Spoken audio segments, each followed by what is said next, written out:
A ghost story that sounds completely unbelievable but is entirely true. I'll go first. My mom died in 1994, and the morning after she died, I woke up and someone was knocking on the door. And I knew that she died because I was there, but then we went back to my dad's and tried to sleep. Anyway, someone came to the door, and I answered it, and it was a woman standing there, and she happened to be black, and she was wearing black from head to toe. And I was like, you know what, now's really not a good time. And the only thing she said to me was, I really need to give you something. And I was like, you know, something, I would have just been like, no, but I was like super sad. And so I was just like, yeah, cool, whatever. And so I opened the door and she handed me a little leaflet. And I know it was a religious tract, but it said, Life in a Peaceful New World. And I obviously took that as a sign, but, you know, I think everybody would do that. The lady said goodbye, and, you know, I thanked her, and she's like, okay, have a nice day, or whatever she said. But I shut the door, and then like, I don't know, a couple seconds, it felt like later, the weirdness of it occurred to me. And so I opened the door again, and I looked up the street, and I looked down the street, and there was no car, there was no woman.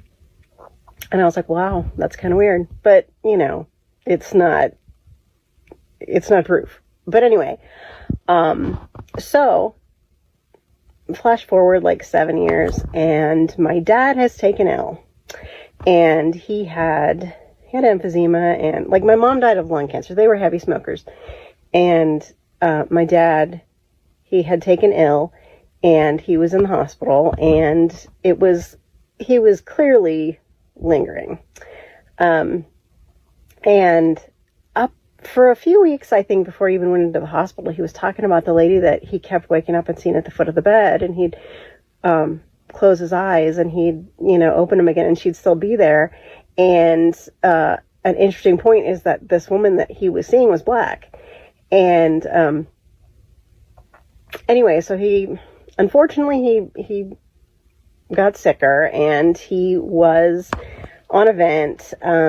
I don't know if it was breathing for him or if it was just helping him breathe, but he had been I want to say he was in the hospital for like 6 weeks, and they moved him to like a long-term care facility, and we were visiting him at night. You know, we're spending time. I have 2 siblings, and we were sort of rotating, or we'd all be there at the same time, you know, just whatever. Anyway, this one particular night, I was going to be staying the night. He wasn't conscious. He wasn't talking, but he was hanging in there because he's a very stubborn man. And so I had a stack of magazines. I just gotten there. My brother was there. I don't know. I mean, I think he was going to hang around a little while longer, but he'd gone out of the room. And I took that opportunity because we are not an emotional family. We do not show emotion to each other. So I was feeling a little sheepish, but when I was in there, it was just me and my dad. I walked over to him, and I was like, very matter of fact, I was like, so, you know, if you're hanging around for us, you could probably go, because we're going to be fine. And this really sucks for you.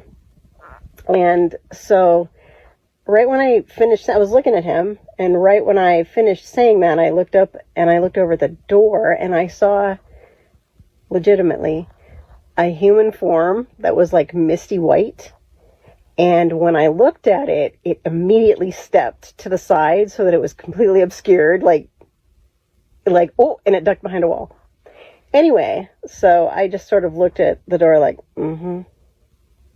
Anyway, I was like, well, that's done.